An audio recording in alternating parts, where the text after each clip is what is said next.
আসসালামু আলাইকুম বন্ধুরা, কেমন আছো সবাই? অনেকদিন পরে তোমাদের সামনে একটা ভিডিও নিয়ে হাজির হলাম। যদি তোমার ভিডিওটি ভালো লেগে থাকে তো প্লিজ চ্যানেলটি সাবস্ক্রাইব করে দিও এবং লাইক করো, কমেন্ট করো। তো আজকে বাসায় রান্না হয়ে গেছে, কিন্তু প্রায় রান্না হয়েছে আজকে ভর্তা, ডাল এবং ডুবরি মাছ দিয়ে টমেটো ধনিয়া পাতা দিয়ে রান্না করা খুব সুন্দর তরকারি রান্না হয়েছে। খুবই সিম্পল, আমি শুধু দুপুরের জন্য রান্না করেছিলাম, কারণ রাতে বাইরে থেকে খাবার এনে খাওয়া হবে। তো এই জন্য অল্প তরকারি রান্না করেছি। ছেলে খেতে এসে আমার ছেলে বলছে যে মা, আমি এটা মাছটা খেতে পারবো না। অন্যদিন ডিম ভাজি করে দিলে খায়, আজকে তার ডিম ভাজিও চলবে না।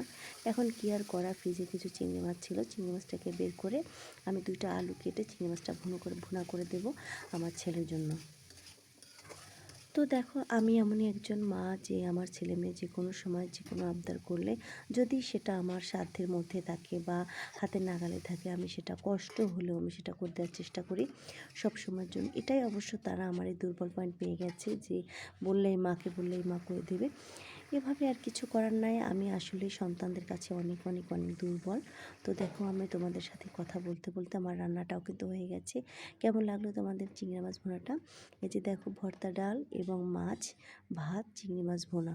তো খোদা হাফেজ। ভিডিওটি শেষ পর্যন্ত দেখার জন্য অনেক অনেক ধন্যবাদ। ভালোবাসা রইলো তোমাদের জন্য, আমার জন্য অনেক অনেক ভালোবাসা রেখে যেও। খোদা হাফেজ।